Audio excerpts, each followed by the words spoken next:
तो चलिए आज थोड़ा सा ना ये पढ़ते हैं कि सोमैटिक एम्ब्रियोजेनेसिस के अंदर ऑक्सीजन का क्या रोल है। लाइट कर दे आप। What is the role of oxygen in somatic embryogenesis.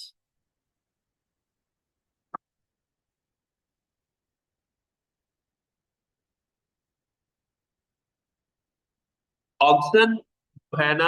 अब सोमैटिक एम्ब्रियोजेनेसिस होती क्या है उसमें।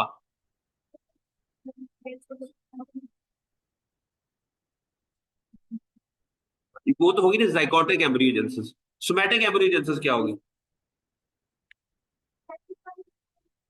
सोमैटिक सेल्स होंगे जो अदर देन जर्म सेल्स होते हैं, या सेक्स सेल्स होते हैं, या जाइगोट सेल्स होते हैं। उनको हम क्या कहते हैं। Somatic cells. अच्छा अब जन्नत ये बताएं डिफरेंशिएशन किसे कहते हैं। हाँ।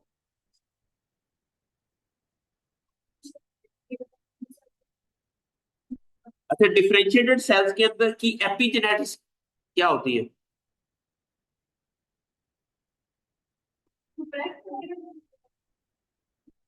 एपिजेनेटिक्स क्या होती है। Around the genes. भी जब डिफरेंशिएटेड लीफ सेल्स है ना, इट मीन वो जीन एक्सप्रेस हुए हुए हैं जो लीफ स्पेसिफिक है, जो कि लीफ स्पेसिफिक है। इट मीन वो तमाम ट्रांसक्रिप्शन फैक्टर एक्टिवेट हैं जो कि लीफ स्पेसिफिक जीन एक्सप्रेशन में हेल्प कर रहे हैं। उसे हम कहेंगे डिफरेंशिएटेड लीफ सेल। जब सोमैटिक एब्रियोजेनेसिस होती है तो हम क्या कहते हैं कि हम तो पहले जो सेल होते हैं ना, तो वह अनडिफरेंशिएट करते हैं। क्या करते हैं। वो कैसे करते हैं।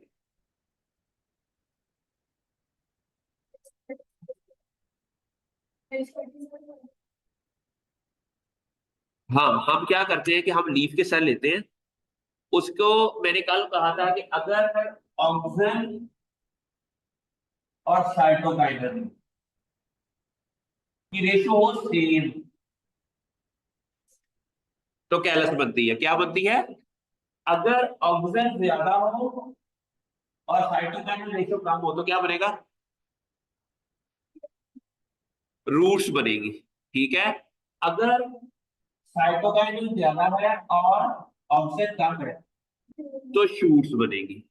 ये कंसेप्ट आप लोगों ने अपने जहन में रखना है कि अच्छा जब हमने कैलस बनानी है तो ऑक्सीजन एंड साइटोकाइनेसिस की रेशो इक्वल। इक्वल का मतलब ये नहीं एग्जैक्ट इक्वल 1.2 0.898। वो हमने ऑप्टिमाइज करनी है। वो क्या करनी है। ऑप्टिमाइजेशन किसे कहते हैं।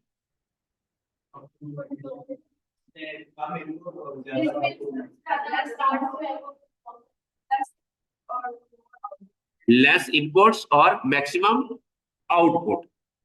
Less inputs maximum output that is known as optimization. हमने प्लांट टिश्यू कल्चर के अंदर हमने पहले इसकी ऑप्टिमाइजेशन करनी होती है। अच्छा अब है यहाँ पर क्वेश्चन है ऑक्सीजन जो रोल है उसका सोमैटिक एब्रियोजेनेसिस के अंदर क्या है कि ये रोल है induction regulation and development of somatic embryo in plant tissue culture. पहले इंडक्शन होती है, फिर रेगुलेशन होती है, फिर डेवलपमेंट होती है। इंडक्शन किसे कहते हैं। इंड्यूस करना, उस तरफ चलना। ठीक है उसे कहते हैं इंडक्शन। इंडक्शन होने के बाद फिर क्या होता है। रेगुलेशन होती है, फिर डेवलपमेंट हो जाती है स्पर्मेटम एम्ब्रियो की। इसके अंदर ऑक्सीजन क्या क्या रोल है। Is there any role of oxygen. ये आज हम इसको स्टडी करेंगे। ठीक है। अब ये क्या है कि their influence span multiple stages from cellular reprogramming to embryo maturation. अब सेलुलर रिप्रोग्रामिंग का मतलब क्या होगा। प्रोग्राम करना वो कैसे करेगा। एपिजेनेटिक्स। इसके अंदर क्या होगा कि किसी जीन के एक्सप्रेशन को इनहांस कर देगा और किसी जीन के एक्सप्रेशन को कम कर देगा। और वो ट्रांसक्रिप्शन फैक्टर्स को एक्टिवेट कर देगा। कुछ जीन्स एक्सप्रेस होंगे और कुछ जीन्स एक्सप्रेस। ठीक है इसको कहते हैं रीप्रोग्रामिंग। अब ऑप्शन ये काम कैसे करते हैं, क्वेश्चन ये है।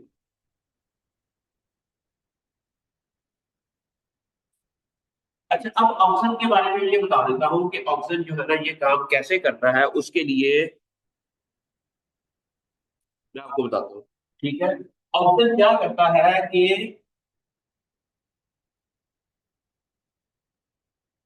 उसके लिए हमें दो चीजें सीखनी पड़ेगी। एक है ऑक्सन की बायोसिंथेसिस कैसे होती है और उसकी सिग्नलिंग कैसे होती है। ऑक्सन की बायोसिंथेसिस और ऑक्सन की सिग्नलिंग।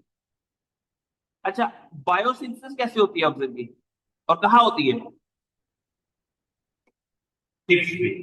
ठीक है, कहा जाता है कि ट्रिप्टोफैन जो है ना, क्या है? ट्रिप्टोफैन एक ऐसा पाथवे है जिसके थ्रू जो है ना, ट्रिप्टोफैन एक अमाइनो एसिड है। क्या है? ट्रिप्टोफैन, जो कि आईएए में कन्वर्ट हो जाता है। एक पाथवे है जिसके थ्रू ट्रिप्टोफैन क्या होता है,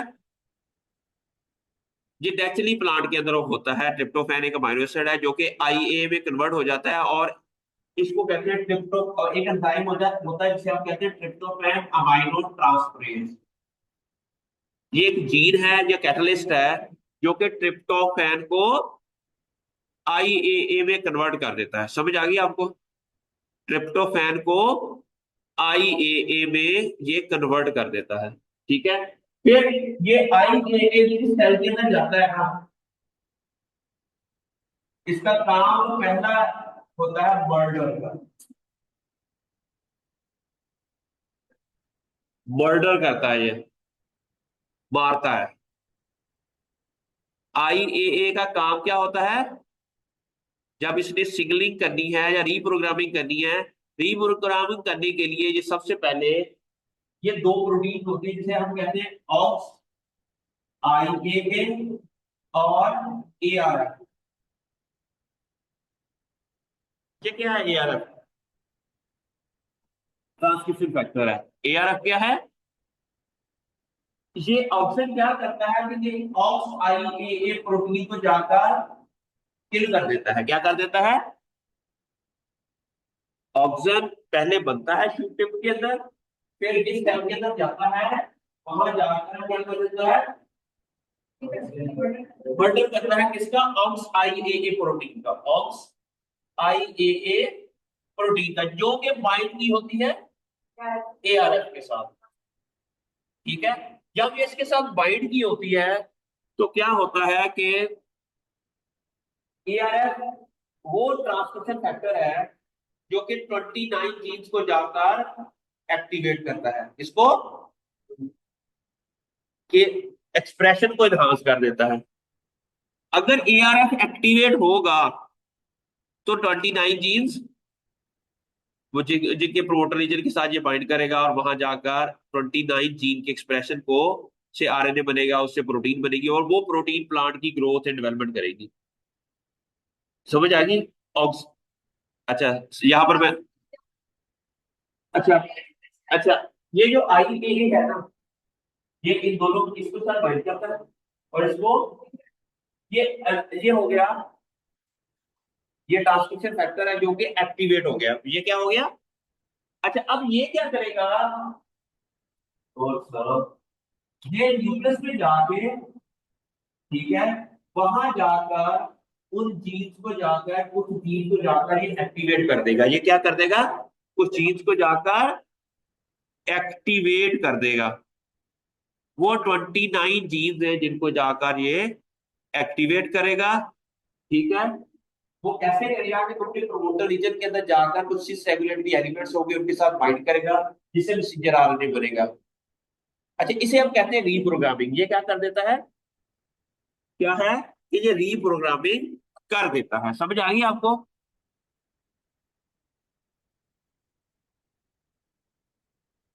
कि इसका मतलब है कि यहाँ पर जो लिखा है, ये जो from cellular reprogramming to embryo maturation. समझ आ गई क्या होती है कि ऑक्सीजन कैसे, ऑक्सीजन क्या करता है कि दे एक्चुअली इनहांस द, ठीक है, प्रोडक्शन ऑफ भी वो डिफरेंट जो हार्मोन्स हैं उनकी प्रोडक्शन, उससे जीन की एक्सप्रेशन को एनहांस कर देता है, जिससे प्लांट की रीप्रोग्रामिंग हो जाती है। क्या हो जाती है? रीप्रोग्रामिंग हो जाती है। अच्छा, उसके लिए हमें क्या करना पड़ेगा कि अब ये मैं आपको थोड़ा सा और बता दूं इसकी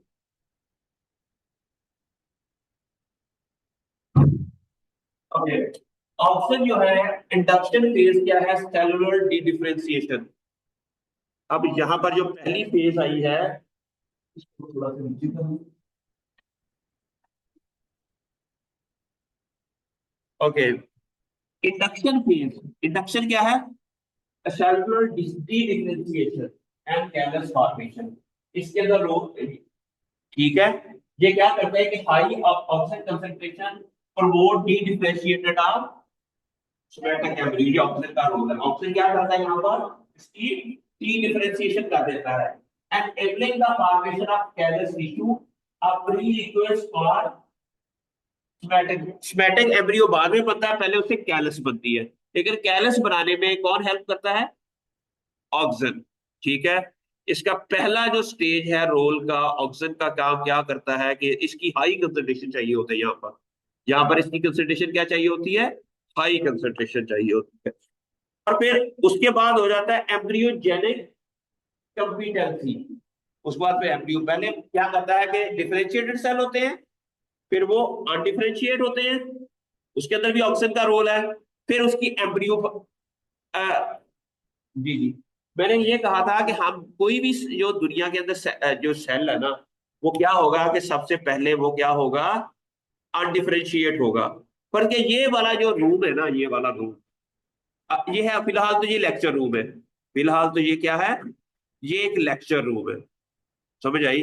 लेकिन बाद में हमने इसको कन्वर्ट करना हो अगर हमने इसको लैब के अंदर कन्वर्ट करना हो तो क्या करेंगे कि हम इसके अंदर ये कुर्सियां बाहर निकालेंगे यहाँ पर शेल्फ्स बनाएंगे यहाँ पर इक्विपमेंट ऐड करेंगे फिर जाकर ये लैब बनेगी। समझ आ गई फिर जाकर ये लैब बनेगी। अच्छा अब लैब बनने के लिए हमें पहले ये डिफरेंशिएटेड लेक्चर रूम अभी बना हुआ है इसको अनडिफरेंशिएट पहले करना पड़ेगा। ये नहीं होगा कि इसी चेयर के ऊपर ही हम इक्विपमेंट ला के रख देंगे ऐसा नहीं होता। इसको चेयर को पहले हम बाहर निकालेंगे फिर यहाँ पर एक नई स्लैब बनाएंगे फिर इक्विपमेंट लेके रखेंगे इस इनमें शेल को बाहर निकालना इसको प्रोसेस को कहते हैं अनडिफरेंशिएशन।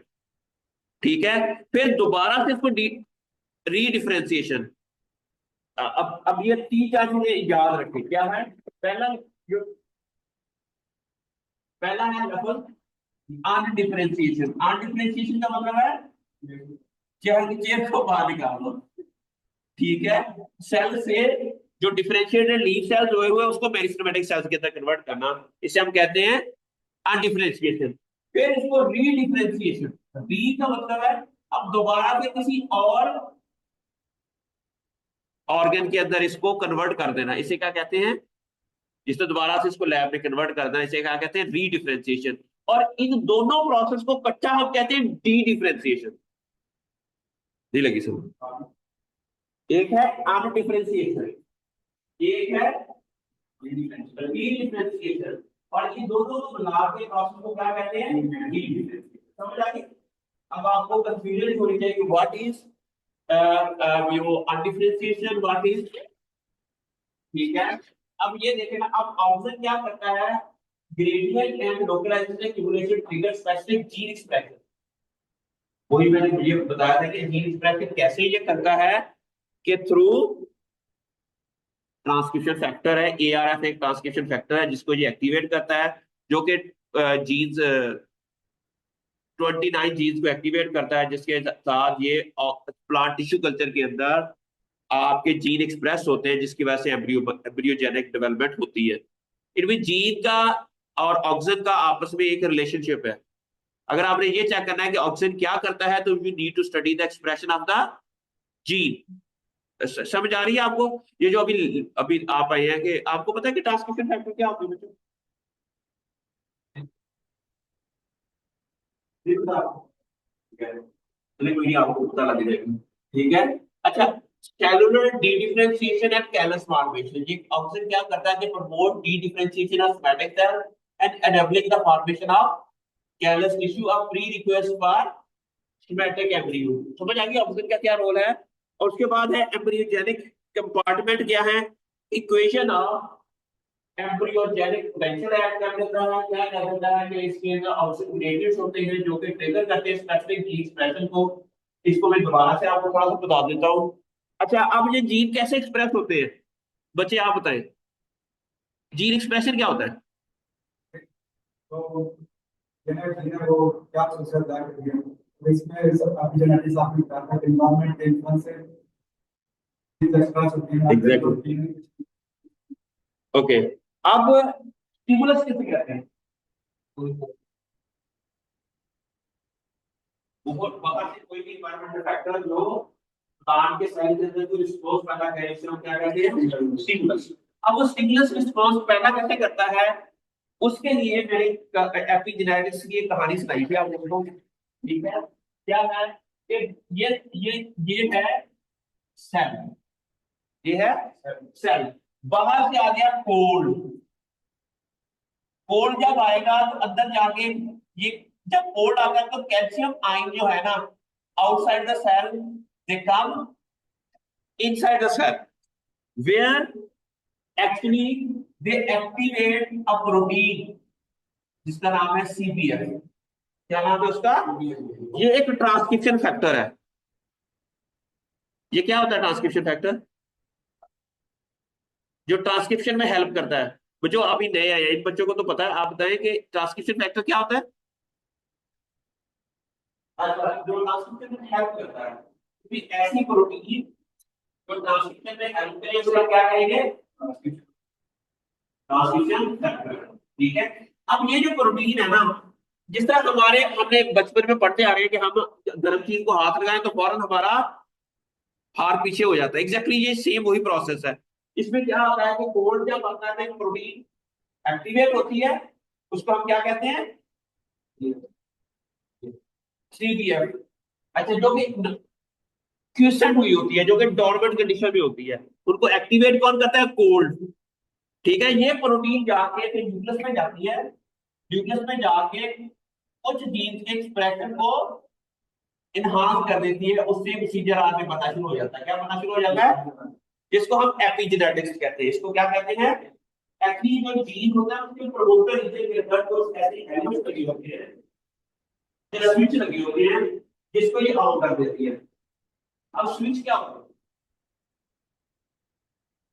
जी? सिक्स एलिमेंट जो होते हैं। अच्छा, अब ये बता, अच्छा फर्ज किया बाहर आपका नाम मैं भूल गया मुझे, अरसलान। फर्ज किया बाहर हो कोल्ड या बाहर हो हीट, तो क्या होगा? हम अंदर क्या करेंगे? अगर ये एसी लगा हुआ है तो हम क्या करेंगे? अगर बंद कर देंगे। अगर लेकिन अगर हीट है तो बाहर विंडोज ओपन कर देंगे या हम एसी ऑन कर देंगे ना। पर ये एसी लगा हुआ है,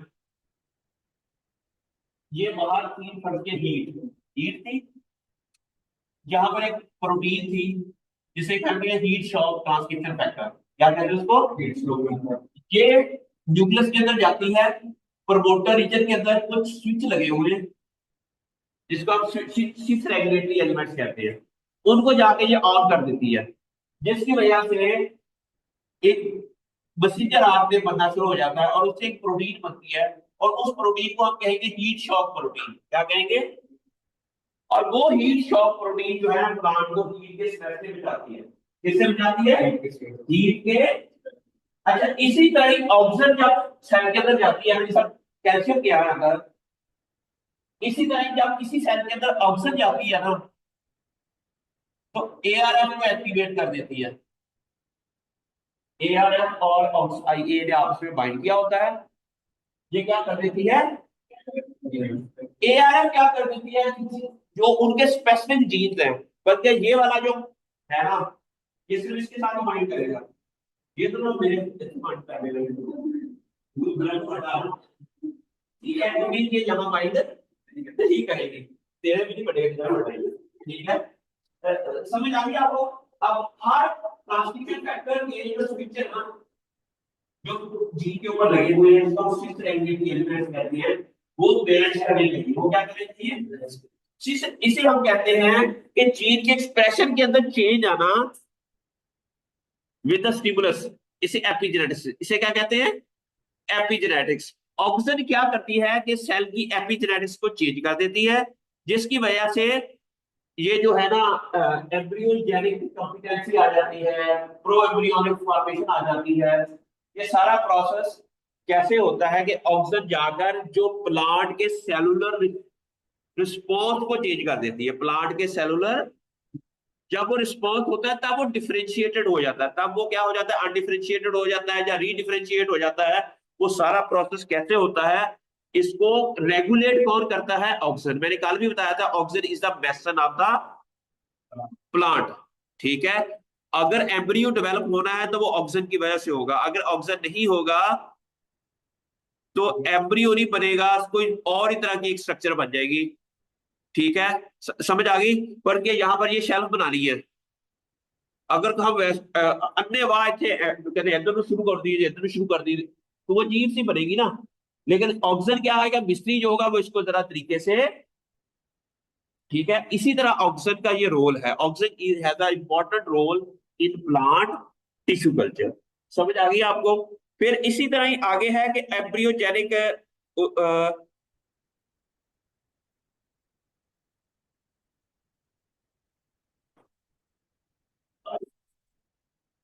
ओके, अब है एम्ब्रियोजेनिक कंपिटेंसी के लिए oxygen gradient and localized stimulation triggered specific gene. इन जीन को वो क्या कहते हैं, वो जीन जो एक्टिवेट होते हैं वो क्या है, बुशन है, बीपीएम है, दैट इनिशिएट ये ये अच्छा। अब फिर है oxygen transporter, pin protein. Oxygen जो है वो बनती कहां पर है, टिश्यू टिप के ऊपर। फिर ट्रांसपोर्ट कैसे होती है, सेल टू सेल, कहा ऑक्सीजन जो है सेल टू सेल मूव करती है। हाइड्रोजन कहां प्रोड्यूस होती है, रूट टिप्स के अंदर, रूट की टिप्स एंड लीफ और इसके अंदर ये प्रोड्यूस होती है, ठीक है। समझ आ गई आपको। और उसके बाद ये आपस में, ये शूट और रूट टिप्स के अंदर ये आपस में मिलके फिर ये क्या करती है। अच्छा, अब ऑक्सीजन एंड साइटोकाइनिन का की जो रेशो है ना वो बड़ी मैटर करती है। मैंने कल भी बताया था कि ऑक्सीजन एंड साइटोकाइनिन की जो रेशो है, that also help in callus formation और एम्ब्रियो डेवलपमेंट और समथिंग एल्स, ठीक हो गया। अब समझ आ गई अच्छा, उसके बाद आ गई सेल पोलैरिटी। पोलैरिटी किसे कहते हैं, किस डायरेक्शन में ग्रोथ होगी, किस डायरेक्शन में, वो कौन करता है, एम्ब्रियो। वो कौन करता है, ऑक्सीजन। ऑक्सीजन अगर सेल के अंदर होगा, अब इट मींस जाइगोटिक एम्ब्रियोजेनेसिस है या सोमैटिक एम्ब्रियोजेनेसिस है। सोमैटिक एम्ब्रियोजेनेसिस के अंदर भी हमें ऑक्सीजन की ही जरूरत है, एम्ब्रियो डेवलपमेंट के अंदर। किसके लिए, क्योंकि ऑक्सीजन जो है वो ये पीएलएन पिन प्रोटीन होती है, कौन सी होती है, पिन प्रोटीन। मैंने बताया था कि ये जो पिन प्रोटीन है ना, फर्स्ट किया पूरे सेल मेम्ब्रेन के अंदर होती है ये पिन प्रोटीन, और सिर्फ एक जगह होती है। अगर पिन प्रोटीन यहां पर है तो इसके अपोजिट डायरेक्शन में सेटलिंग होगी। अगर ऑक्सीजन इसको यहां कर दे, ये इन्फ्लुएंस होती है ऑक्सीजन से। ऑक्सीजन इसको गाइड करता है पिन को कि तूने किस डायरेक्शन में जाना है। अच्छा, मेरी बात की समझ आई ना।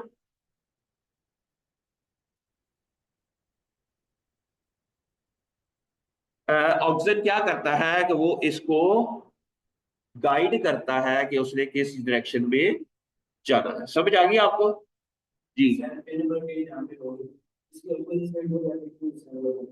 अच्छा, इसके बारे में मैं डिटेल अभी नहीं पढ़ी, लेकिन इनका कोई आपस में रिलेशनशिप है, ऑक्सीजन का और पिन का।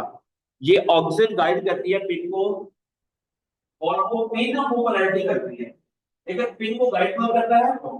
अच्छा, अब पिन प्रोटीन का पिन नाम क्यों रखा गया। अच्छा, एक बार ये हुआ कि एक जीन जो है ना म्यूटेट हो गया, पिन पिन वन। अब ऑक्सीजन का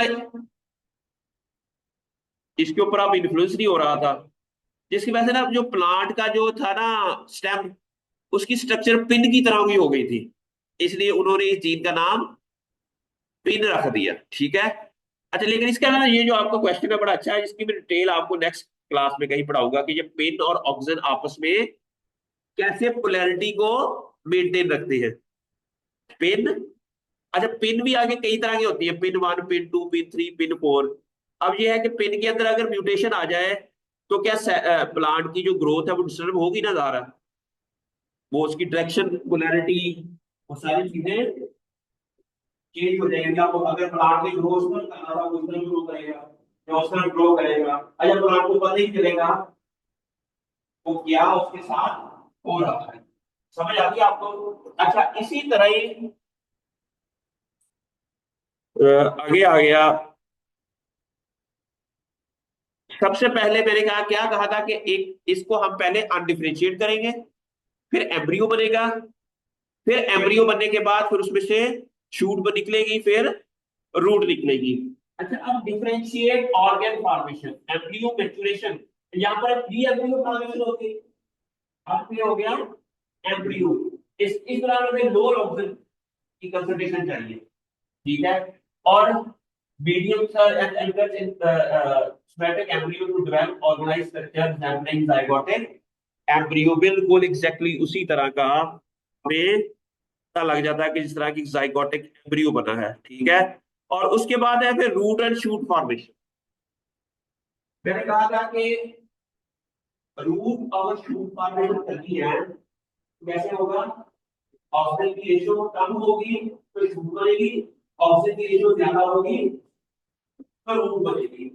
साइटोकाइनेट की रेशियो ज्यादा होगी तो शूट बनेगी, साइटोकाइनेट की रेशियो कम होगी। ये कहानी मैंने ऑलरेडी आप लोगों को बता दिया था कि जो सोमैटिक एम्ब्रियो के अंदर auxin to cytokinin balance direct the differentiation into root while cytokinin dominate encourage shoot. अगर साइटोकाइनल ज्यादा होगी तो शूट फॉर्मेशन होगी, अगर ऑक्सीजन ज्यादा होगी तो रूट्स ज्यादा बनेगी, ठीक है। हम इन ये अब आपने देखना कि हमने एम्ब्रियो बनाने के बाद फिर उसको जर्मिनेशन जब करवानी है एम्ब्रियो की, सीड की, तो वो हम उसको सीड कोट क्योंकि होता नहीं है, इसलिए हम डायरेक्ट टिश्यू कल्चर मीडिया के अंदर ही उसको जर्मिनेट भी करवा लेते हैं, डायरेक्ट उसी टाइम ही उसको जर्मिनेट करवा के फिर शूट एंड रूट बना लेते हैं। अब ये ना oxygen regulate genes like LEC1 which are critical for embryogenesis and embryo. It means ये जो LEC1, LEC2 और FUS3, these are the genes that help in gene regulation and embryo formation. और ऑक्सीजन इन तीनों jeans के expression में play role करती है। अगर ऑक्सीजन नहीं होगी तो ये जीन एक्सप्रेस नहीं होंगे, और यही तीन जीन्स हैं जो कि किसमें रोल है उसका? एम्ब्रियोजेनेसिस में, ठीक है। अब नॉर्मली जो कॉमनली हमारे पास जो ऑक्सीजन यूज होते हैं सोमैटिक एम्ब्रियोजेनेसिस के लिए 2,4-D डाइक्लोरोफिनाइल ऑक्सी एसिटिक एसिड, ठीक है, most effective for initiating somatic embryogenesis. इस तरह के जो NAA है, naphthalene acetic acid, often used in combination with cytokinin to promote shoot formation. अगर आपने शूट फॉर्मेशन को प्रमोट करना है तो हम क्या यूज करेंगे? NAA। ऑक्सीजन का कौन सा टाइप यूज करेंगे? NAA। ये एक सिंथेटिक ऑक्सीजन है, ये क्या है? सिंथेटिक ऑक्सीजन है। फिर अगर IA जो है नेचुरल ऑक्सीजन है that supports lateral status like organogenesis. Organogenesis किसे कहेंगे? ऑर्गन की फॉर्मेशन, ठीक है। और इसकी एप्लीकेशन क्या है कि ऑप्टिमाइज टू हाई और टू लो ऑक्सीजन लेवल में इनहिबिट एम्ब्रियोजेनेसिस। अब आपने ये देखना है कि रिसर्च करके, रिसर्च कैसे करेंगे, ठीक है। तो उसके लिए हमें एक पूरा एक्सपेरिमेंट डिजाइन करना पड़ेगा, और उसके मुताबिक हमें उसकी डिफरेंट रेशियोज को मेंटेन करना पड़ेगा। फिर हमें आपकी उसमें ये तो पता होना चाहिए कि आपका जो है ना practical experience that also matter, कि कैलस की टाइप्स कितनी होगी और वो कहानी सारी।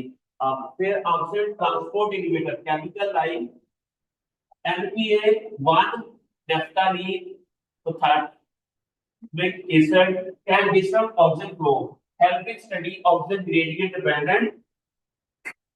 इट मीन ऑक्सीजन को कोई इनहिबिट भी करता है कोई केमिकल ना, ठीक है। अब ना मैं आपको एक पेपर की एग्जांपल बताता हूँ। फर्ज किया सोमैटिक एम्ब्रियोजेनेसिस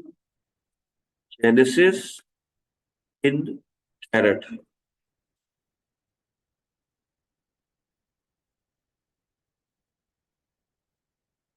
ये गूगल स्कॉलर में जाए हम।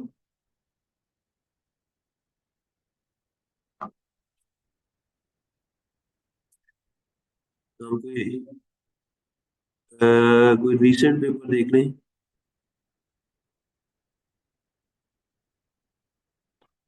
अब ये है, ये क्या है, ये पेपर है इफेक्ट कार्बन सोर्स और somatic embryogenesis and coordinator number variation in carat. अब ये कार्बन सोर्स हो, क्या क्या कहते हैं इसको? कार्बन सोर्स का मतलब क्या है? मैंने बताया था कि जब हम मीडिया बनाते हैं तो क्या ऐड होते हैं उसके अंदर, एमएस कितना होता है? 4.4 ग्राम पर लीटर। ग्लूकोज कितना होता है?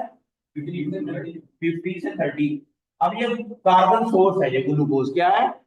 ये ग्लूकोज भी हो सकता है, ये फ्रुक्टोज भी हो सकता है, ये माल्टोज भी हो सकता है, ये सुक्रोज भी हो सकता है। अच्छा, अब इन्होंने कहा कि ये इनकी जो डिफरेंट टाइप्स है ना कार्बन सोर्स की, क्या ये भी इफेक्ट करती हैं सोमैटिक एम्ब्रियोजेनेसिस के ऊपर? समझ आ रही है बच्चों? ये रिसर्च इन्होंने क्या की, इन्होंने कार्बन के डिफरेंट सोर्स को ऑप्टिमाइज किया कि इससे भी सोमैटिक एम्ब्रियोजेनेसिस के ऊपर जो इफेक्ट होता है, एंड आल्सो फॉर्मुलेटर नंबर वेरिएशन के ऊपर भी इफेक्ट। अब ये एक एक्सपेरिमेंट है, ये क्या है? अब आपने रिसर्चर बनना है आप लोगों ने इंशाल्लाह। तो आप यहाँ पर ये डिफरेंट मेजर्स के स्टूडेंट है यहाँ पर, या डिफरेंट सेक्शंस के हैं। अच्छा, अब ये देखें यहाँ पर यो, हम ना इसका देखते हैं कि इसमें पहले ना मटीरियल मेथड में जाते हैं। आपने जो एक्सपेरिमेंट करना है ना, बल्कि इन्होंने कैरेट ली, क्या लिया? कैरेट ली विच इज परचेज फ्रॉम, जो भी है इन्होंने कहा कि हमने एक बाजार से हमने इसके कैरेट ले ली, ठीक है? कैरेट, उसके बाद फिर हमने क्या किया, अब यहाँ पर इन्होंने ना जो एक्सप्लांट लिया वो होगा ना। एक्सप्लांट क्या होता है?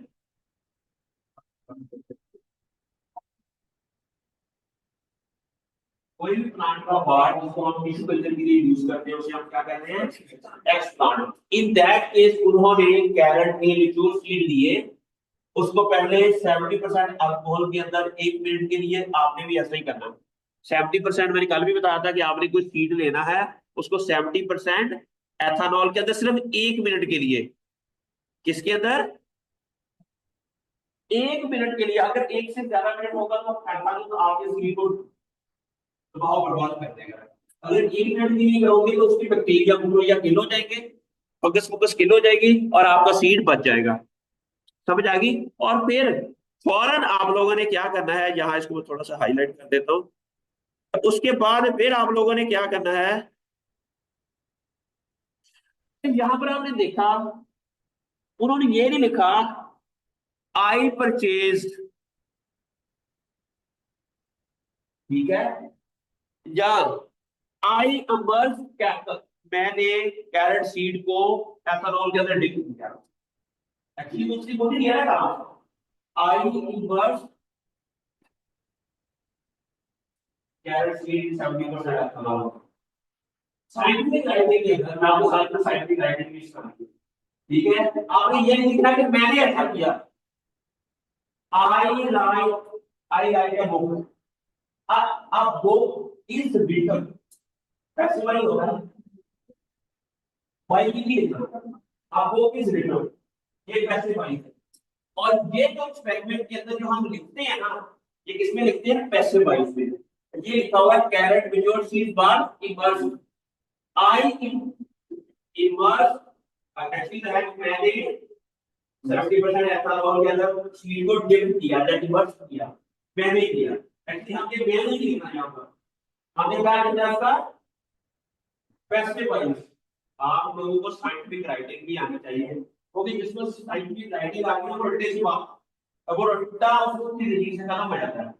वो सिर्फ क्लास में डिस्कशन करता है, एक बार बुक को पढ़ता है, वो अपने क्लासों में ले सकता है उसको।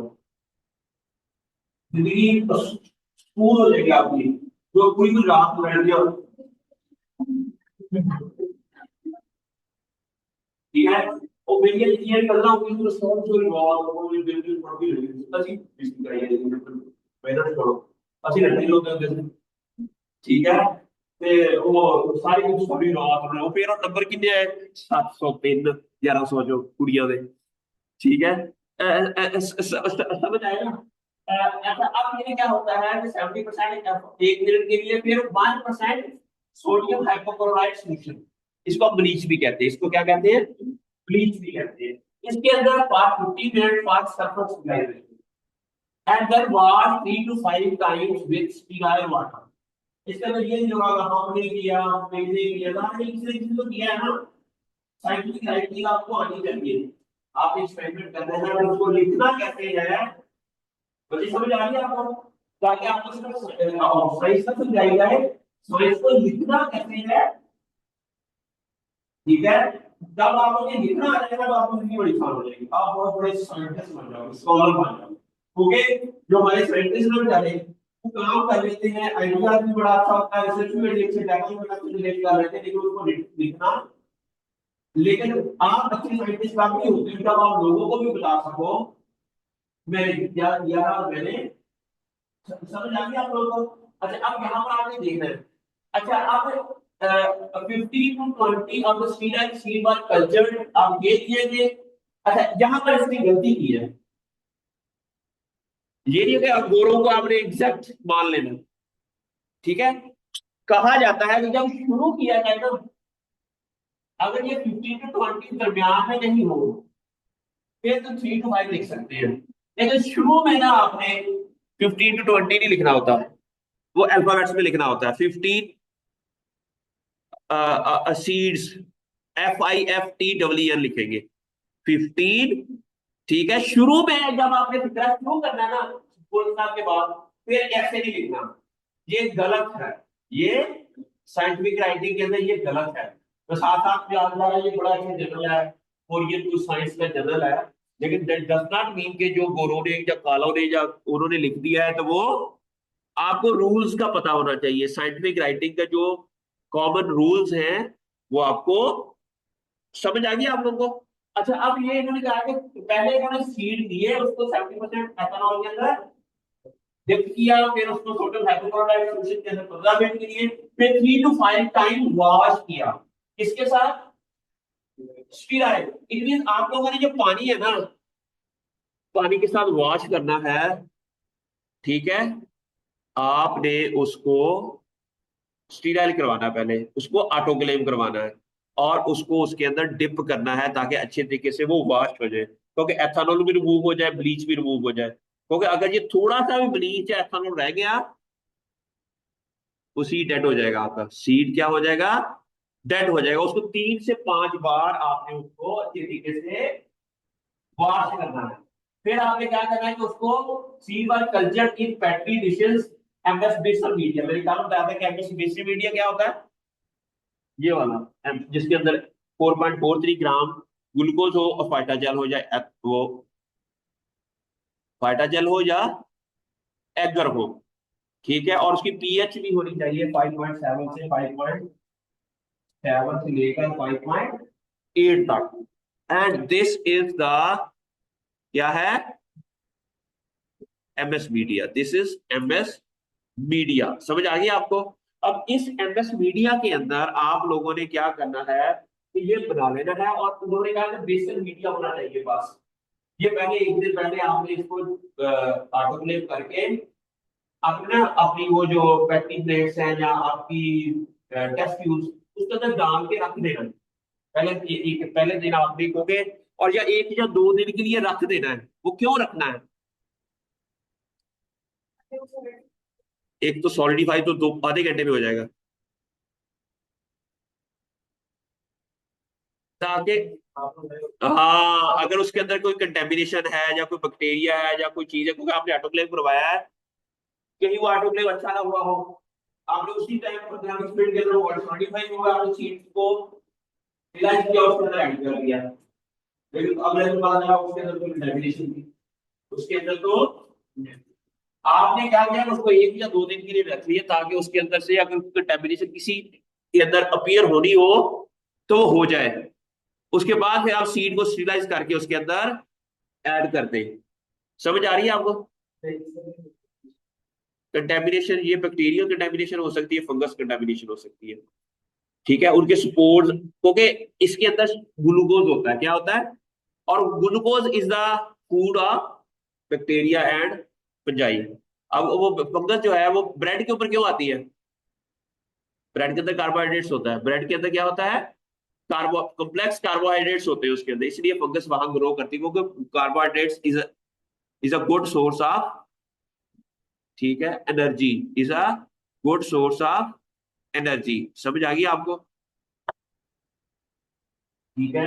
अब अच्छा, उससे क्या होता है कि एक्स प्लांट जो है और कट फ्रॉम द, अच्छा उसके बाद हमें क्या करना है कि after culture of 4 weeks hypocotyl explant दिया है। हाइपोकटाइल क्या होता है?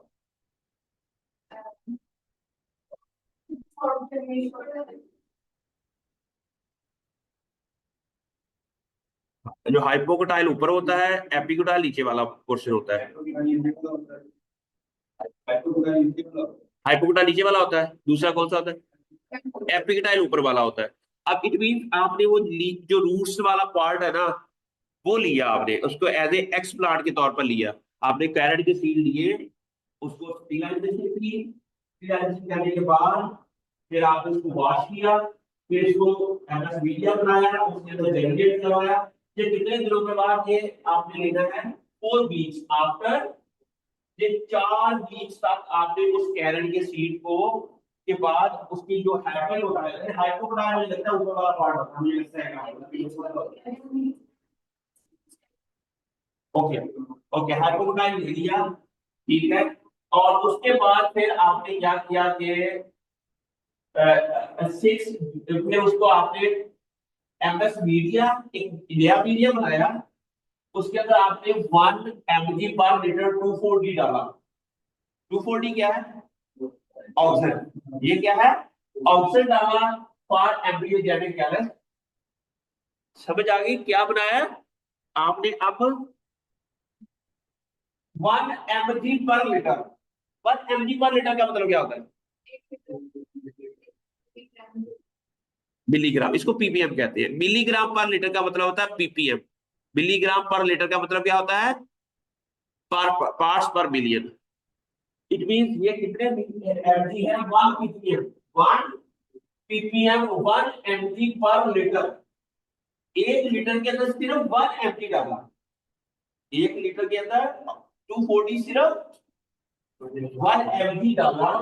और उसके इतनी जो ऑक्सीजन होते हैं ना, जो साइटोकिन, जो हार्मोन्स होते हैं, इनकी कंसेंट्रेशन बहुत थोड़ी तादाद में चाहिए होती है। किसमें? We need it in very little amount.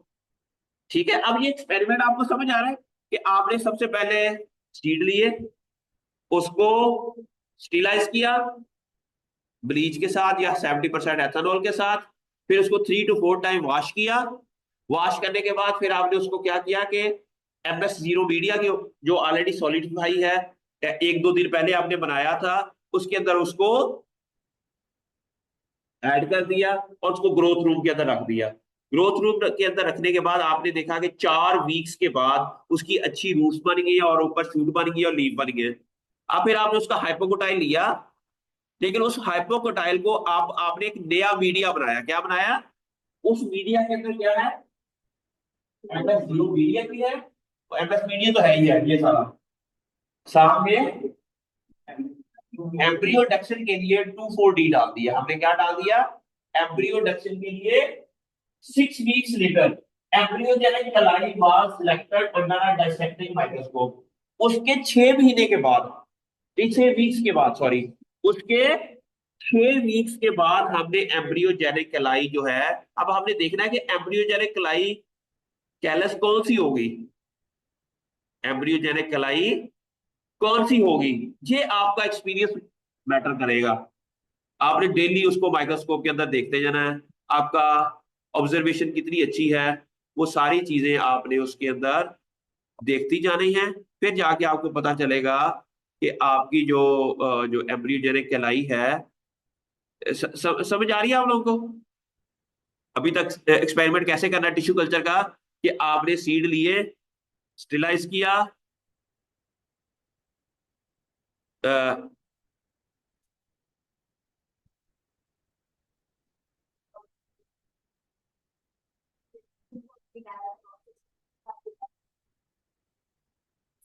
फिर वो डालने के बाद फिर वो 3 से 4 वीक्स तक, उस वक्त तक वो एम्ब्रियोजेनिक कलाई बन जाएगी। फिर आपने डेली उसका ऑब्जर्व भी करते रहना है माइक्रोस्कोप के अंदर। अब आपको पता होना चाहिए कि एम्ब्रियोजेनिक कलाई किस तरह की होती है। अब वो आपकी ऑब्जर्वेशन है, उदाहरण, वो आपकी ऑब्जर्वेशन है। आप डिफरेंट पेपर पढ़े या डिफरेंट शेप्स पढ़े, कैलस किस तरह की होती है, वाटरी कौन सी होती है, हार्ड कौन सी होती है, ओपैक कौन सी होती है, इसकी डिफरेंट टाइप्स आपको। सॉफ्ट कौन सी होती है, सॉफ्ट एंड वाटरी होनी चाहिए, सॉफ्ट सॉफ्ट एंड ग्रीनिश होनी चाहिए। ठीक है, सॉफ्ट और ग्रीनिश होनी चाहिए, या जो कैसी होनी चाहिए, it all depends on your, ठीक है, एक्सपीरियंस। आपने ना कैलस की डिफरेंट टाइप्स के ऊपर मैं इंशाल्लाह लेक्चर दूंगा नेक्स्ट कभी। लेकिन आप खुद भी ज्यादा अच्छा चीजें आप जितना खुद पढ़ लोगे उतना ज्यादा अच्छा है। ठीक है। अच्छा, अब एम्ब्रियोजेनिक कलाई जो है वो method under dissecting microscope and stump culture in the same as media. अभी हमने मीडिया नहीं चेंज करना। आपने 4 वीक्स के बाद उसी तरह का एक और मीडिया बना लेना जिसके अंदर 240 1 mg पर लीटर है।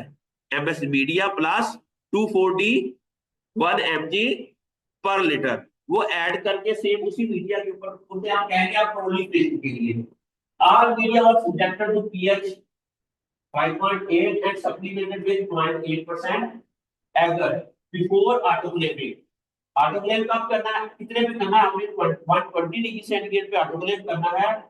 ये इसका प्रेशर होगा 1/2 atm for 50 minutes।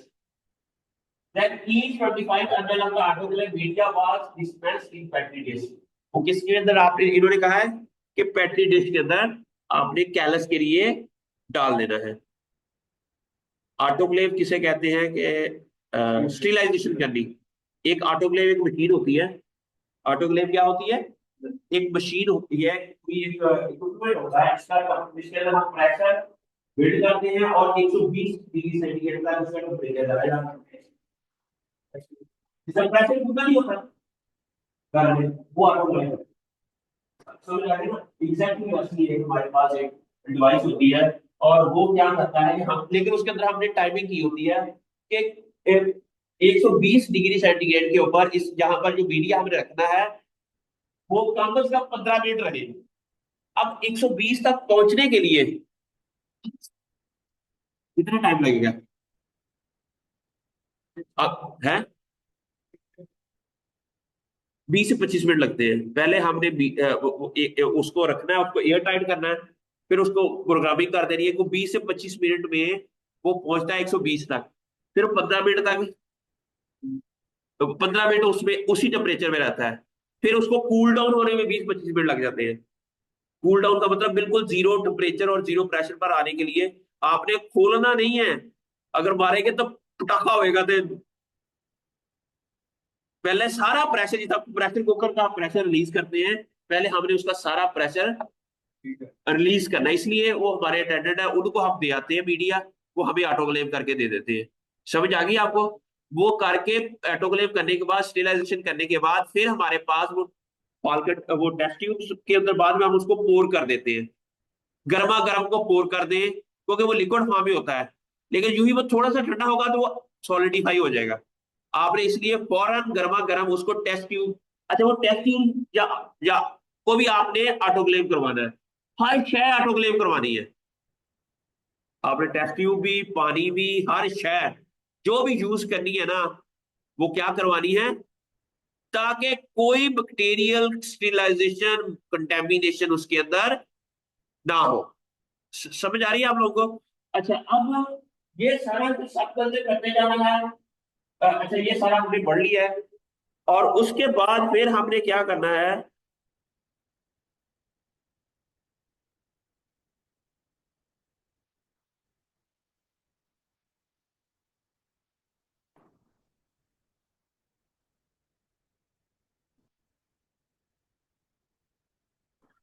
all tissue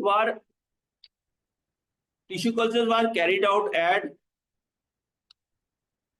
ठीक है, कहां पर रखना है, बोले all tissue cultures were carried out at 25 degrees centigrade in, what does it mean, आपने जिसको रखना है ना, जहां पर रखना है इसको, किसी किसी को वो डार्क में रखना है, और टेम्परेचर कितना होना चाहिए ग्रोथ चैम्बर का, 35 डिग्री, समझ आ गई आपको। उसके बाद क्या करना है, synchronization of temperature and flying and amplitude.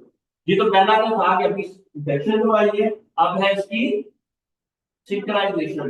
Synchronized culture of FDM was attempted using liquid culture containing 1 mg per liter each 20 ml of the liquid culture participants in. अच्छा ये भी है कि आप ना एम्पलीट्यूड में कलाई एक, अगर हमने लिक्विड कल्चर बनाना एगर टी डालेंगे, क्या करेंगे, एगर टी डालेंगे। लेकिन नॉर्मली जब हम लिक्विड मीडिया करते हैं ना, उसको फिर हम ना लिक्विड मीडियम का नुकसान ये होता है कि अगर वो स्टिल रहे ना, तो एनारोबिक रेस्पिरेशन स्टार्ट हो जाती है। क्या हो जाती है, क्या होती है एनारोबिक रेस्पिरेशन बच्चे, ऑक्सीजन, लैक ऑफ ऑक्सीजन की वजह से। इसलिए जब आपने लिक्विड मीडिया बनाना है ना, उसको एक खास शेकिंग पे रखना है। हाँ, ये देखो यहाँ पर उन्होंने लिखा हुआ है, मुझे लगता है क्या लिखा हुआ है, देखो 100 आरपीएम। तो जो शेकर होता है, सेंट्रीफ्यूज मशीन दिखा रहा हूं ना, वो शेकिंग करता रहेगा। अक्सर लैब से ना थोड़ा सा ओपन होता है, थोड़ा थोड़ा मूव करते रहते हैं, ताकि अंदर एनारोबिक रेस्पिरेशन ना हो सके, ऑक्सीजन को मिलती रहे, और अंदर प्लांट की जो स्पाइडर एमिनो गैसेस है ना, उसके अंदर कोई इशू ना हो। समझ आ गई आपको। ये भी आपने into 100 ml फ्लास्क में रखना है, इन डार्क कंडीशन रखना है, इन शेकिंग इंक्यूबेटर। ये हमें जो शेकिंग इंक्यूबेटर है 25 डिग्री सेंटीग्रेड उसका टेम्परेचर होना चाहिए, ठीक है। और वो डार्क सारा, जब हम उसको बंद कर देंगे, अगर तो वो क्लोज है, अगर तो शेकिंग तो इंक्यूबेटर क्लोज है, तो फिर तो वो अंदर ऑलरेडी डार्क हो गई। अगर वो क्लोज नहीं है, ओपन है, इट मीन हमें उसको एक ऐसे रूम के अंदर रखना पड़ेगा जहां का टेम्परेचर 25 डिग्री सेंटीग्रेड होगा और वो डार्क होगा। समझ आ गई आपको। ये वो चीजें हैं जो आपको समझ आनी चाहिए कि टिश्यू कल्चर की के अंदर जो आपके पास, अगर आपने एक नई टिश्यू कल्चर लैब बनानी है, तो आपको पता होना चाहिए, फर्ज कि आप कमर्शियली आपने एक लैब बनानी है, तो आपको ये पता होना चाहिए कि वहां पर चीजें क्या क्या होनी चाहिए। अब अभी तक आपको क्या लगा, ऑटोक्लेव रूम होना चाहिए, मीडिया प्रिपरेशन रूम होना चाहिए, ठीक है, ग्रोथ चैम्बर होना चाहिए, उसकी ग्रोथ के चैम्बर की डिफरेंट वो जो है ना टेम्परेचर होना चाहिए, और ह्यूमिडिटी होनी चाहिए। आपको 3 4 5 ग्रोथ चैम्बर होने चाहिए, ताकि उनका हम डिफरेंट का टेम्परेचर, ह्यूमिडिटी और वो चेंज कर सके, ठीक है। फिर कुछ को हम डार्क में रख सके, किसी को लाइट में रख सके, ठीक है। और हमारे पास एक लैब होनी चाहिए जिसके अंदर हम मीडिया प्रिपेयर कर सके, ऑटोक्लेव कर सके, ठीक है। और ये सारी का अभी तक जो हम, और हमारे पास एक hormone laminar air flow cabinet होना चाहिए, जहां जिसके अंदर हमने से सारा मीडिया ओपन करना है और क्लोज करना है। समझ आ गई आपको। अब आपको अगर एक कंपनी बाहर से कहती है, यार मुझे कहती है यार एक बच्चा भेजो जो टिश्यू कल्चर, हमने टिश्यू कल्चर एक नया बनाना है, नई लैब बनानी है, तो काइंडली आप हमें एक ऐसा बच्चा रिकमेंड कर दो, मैं कहूँ उसका जा चिले अपनी जिंदगी, लेकिन वो कहे आपको पता ही ना हो कि टिश्यू कल्चर रूम के अंदर होती क्या चीजें हैं, टिश्यू कल्चर लैब कैसी होती है, उसके अंदर क्या क्या फैसिलिटीज होती हैं उसका।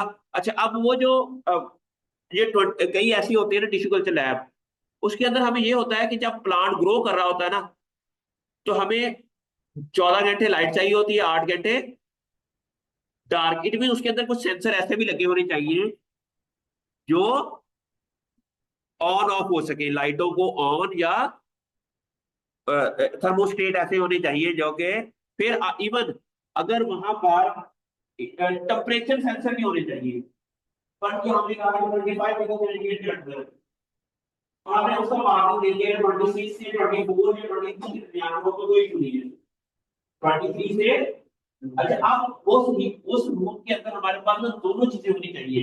हीटिंग सिस्टम होना चाहिए, पर तो बहुत बहुत ठंड हो जाती है, बर्फबारी हो जाती है, और टेम्परेचर को 25 की जगह 20 का आ जाता है। क्या आ जाता है? अब वहां पर हीटिंग सिस्टम आपको फटाफट ऑन हो जाएगा। ऑटो, अब आप घर पे बैठिए, आपका रूम जो है वो लैपटॉप है, तो फिर क्या होगा? आप क्या करेंगे कि जो अच्छे रूम है ना, वहां पर ना हर तरह के सेंसर लगे होते हैं। ठीक है, वो हीटिंग सेंसर भी होते हैं, वहां पर कूलिंग सेंसर भी होते हैं। वो एसी को ऑन कर देते हैं, कभी एसी को ऑफ कर देते हैं, जब टेम्परेचर उस टेम्परेचर रेंज से बीट भी वहां पर टेम्परेचर मॉनिटर भी होना चाहिए, ह्यूमिडिटी मॉनिटर भी होना चाहिए। मेरी बात की समझ आई ना? एक ग्रोथ चैम्बर का के अंदर ये सारी चीजें होनी चाहिए। फिर उसका ग्रोथ चैम्बर ऐसा होना चाहिए कि अगर एक बार उसका टेम्परेचर मेंटेन हो जाए ना, फर्ज किया, अच्छा इंसुलेटेड होना चाहिए। ये ना हो कि इस तरह का टेम्परेचर तो हुआ, अगर थोड़ा सा भी एसी बंद हुआ, यहाँ टेम्परेचर हाई तक हो जाएगा। लेकिन अगर यहाँ पर वो बकायदा क्या हो, बकायदा यहाँ पर इंसुलेशन हो, फोम लगाया हो और इंसुलेशन हो पूरी, ताकि अगर टेम्परेचर काफी देर तक बिजली ना भी आए, टेम्परेचर जो है वहां पर इसका फायदा क्या होगा कि हमारी इलेक्ट्रिसिटी कॉस्ट भी कम हो जाएगी। इलेक्ट्रिसिटी या हमारी कोई भी टेक्नोलॉजी वो अच्छी होगी जहां पर हमें मिनिमम इनपुट देनी पड़ेगी। कोई भी टेक्नोलॉजी अच्छी कौन सी होगी? मैक्सिमम आउटपुट हो, मिनिमम इनपुट हो। समझ आ गया आप लोगों को? अच्छा, तो सेंसर भी इसलिए लगाए जाते हैं ताकि टेम्परेचर अगर मेंटेन है तो एसी बंद हो जाए, ताकि हमारी इलेक्ट्रिसिटी की जो कॉस्ट है, अगर ज्यादा देर एसी चलता रहेगा, ज्यादा देर चीजें चलती रहेगी, definitely we have a maximum electricity जो हमारी कॉस्ट है। आपने भी इस तरह का ग्रोथ चैम्बर डिजाइन करना है, चाहे खुद डिजाइन करवा लें या किसी इंजीनियर को कह दें यार इस तरह का हमें एक रूम डिजाइन करके दे दो। अब आपको समझ आ गई कि उसके अंदर ये चीजें होनी चाहिए, उसके अंदर ये चीजें होनी चाहिए, तब जाकर वो हमारा एक अच्छा ग्रोथ चैम्बर होगा। सही हो गया? समझ आ गई बच्चों? अच्छा, ये वो काम है जो आपने प्रैक्टिकली, अभी आपको आप हम आपको थ्योरी भी पढ़ा रहे हैं, लेकिन आप लोगों को प्रैक्टिकली भी पता होना चाहिए। कल आप किसी लैब में जाते हैं, किसी अच्छी लैब में चले जाते हैं, यहाँ तो लैब अच्छी नहीं है, लेकिन वी विल ट्राई कि आपको बेसिक जो चीजें हैं ना टिश्यू कल्चर की, वो आपको सिखा दे। समझ आ गई आपको? ताकि जब कमर्शियली आप कहीं जाएं, किसी लैब के अंदर जाएं, आपको पहले उसका बेसिक सारी पता हो। वहां जाए, आपके पास ऑलरेडी अच्छी लैब्स हैं। आप सिंगापुर में जाओ ना, मोनसेंटो की बहुत बड़ी टिश्यू कल्चर की लैब है। वहां पर तो उन्होंने कोई भी 400-500 ग्रोथ चैम्बर ही है उनके पास। यहां से जो न्याज है ना, न्याज यहां तक तो इतने ग्रोथ चैम्बर वो सिर्फ कॉटन के टिश्यू कल्चर के लिए रखे हुए हैं उन्होंने। तो इतना ज्यादा, फिर हर जो प्लांट वो प्रोड्यूस होता है उसको टैग करते हैं कि ये किस बैच में प्रोड्यूस हुआ, और उसकी फिर बकायदा वो सारी ऑटोमेशन उन्होंने की हुई है। ठीक है, इतनी ज्यादा इसके अंदर ऑटोमेशन है। ठीक है, फिर सेंसर है, वो सारी वैल्यूएशन है, आपको पता होना चाहिए कि ये कैसे करते हैं। ठीक हो गया? अब आगे नेक्स्ट, बस दिस वर्ड्स दैट जार्कियन embryonic collection in the liquid culture बार proliferated बार 2 months और मोर पीरियड कब होगी? अगर हमने लिक्विड कल्चर के अंदर इसको लगाना है तो 2 मंथ तक इसकी एम्ब्रियोनिक कलाई बन जाएगी। समझ आ गई? ये है कैरेट के लिए, ये क्या है? कैरेट के लिए। इस तरह हर प्लांट के लिए प्रोसीजर डिफरेंट होगा, हर प्लांट के लिए जो प्रोसीजर है। ठीक है, और उसके बाद एम्ब्रियोजेनिक कैलाइट जो है, आपको तो कहेगा cell mass state size, embryogenic cell mass suspension for antibiotic और यूज्ड बाय डिस्पर्सिंग 5 ml पर treatment after double filtering with a mat. ये उसको कहा हुआ कि अगर आपने लिक्विड कल्चर से आपने उसको फिर फिल्टर कर लेना है, और उसके बाद वो सारी कहानी बाद में, फिर वो जब एम्ब्रियोजेनिक कैलाई बन जाएगी ना 2-3 महीने के बाद, फिर आपने उसको एमएस सॉलिड मीडिया पे रखना है। उसके बाद फिर आपने उसको एमएस सॉलिड मीडिया के ऊपर ही रखना है, जहां पर ये लिखा हुआ है एमएस लिक्विड मीडिया। उसके बाद फिर आपने उसको 90% वो सारी in order to investigate the fact of somatic death of somatic embryo induction, the observation of somatic embryo by scanning electron microscope। अब ये हिसाब लगा लो कि हमारे पास सेम भी होनी चाहिए। सेम क्या है?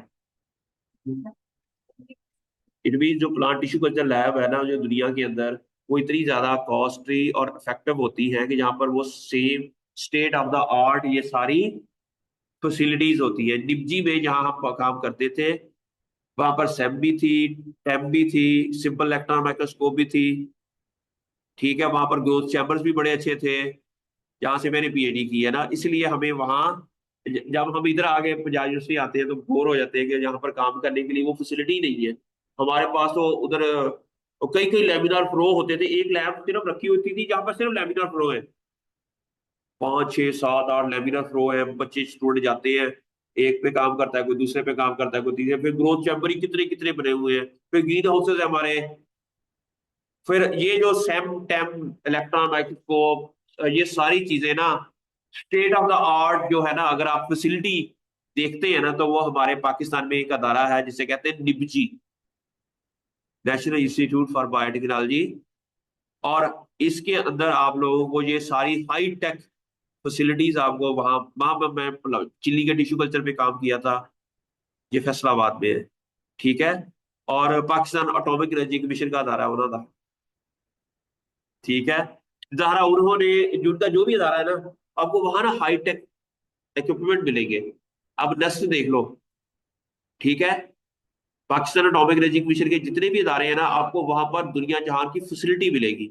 वजह क्या है? सारा पैसा, समझ आ गई? तो वो सारी चीजें, हर चीज की फैसिलिटी। अब अच्छा, अब उनको देता भी कौन है? Most ministry of science and technology. हालांकि ministry of science and technology का काम सिर्फ एटॉमिक एनर्जी कमीशन वालों ਨੂੰ पैसे देने नहीं है, उन्होंने काम है पंजाब यूनिवर्सिटी भी पैसे देने हैं। वो पाकिस्तान की है, ministry of science and technology किसकी है? पाकिस्तान की हमारी यूनिवर्सिटी के लिए वो देनी चाहिए। ठीक है, वो देते हैं किसको? बोलो। ठीक है, 10 को देते हैं, बहुत ज्यादा अमाउंट देते हैं, 10 की है। अब वो दुनिया की टॉप यूनिवर्सिटी बनती जा रही है, सब है जैसे यूनिवर्सिटी मेडिकल साइंस। ठीक है, अब वो दुनिया जहाँ की अच्छी यूनिवर्सिटी बनती जा रही है। अब करेंगे बस थोड़े रास्ते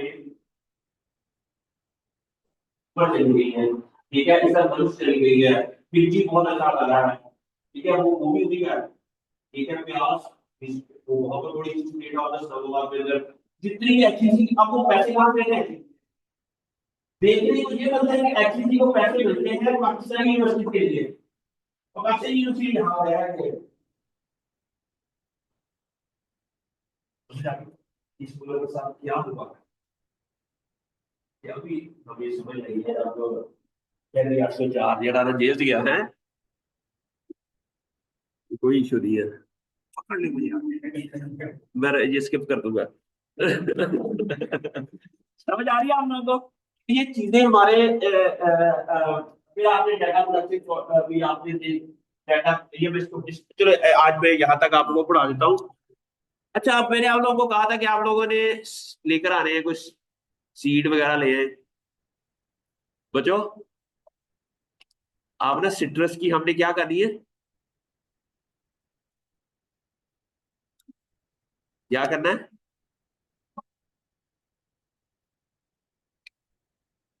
आपने सिट्रस के उनको ऑरेंजेस या किन्नू अगर मिल जाता है ना, आपको आजकल मिल ही जाएगा बाजार से, उसके सीड आपने जर्मिनेट करवाने हैं।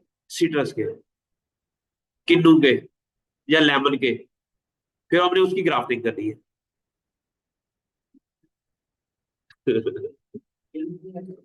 ओ भाई, लैब के अंदर टिश्यू कल्चर लैब के अंदर हमने वो करना है। आप क्या कोर्स पढ़ रहे हैं? टिश्यू कल्चर ये बाहर नहीं जाते हमने, और टिश्यू कल्चर लैब के अंदर आपने उसको ग्रो करना है। समझ आ गई आप लोगों को? अल्लाह हाफिज।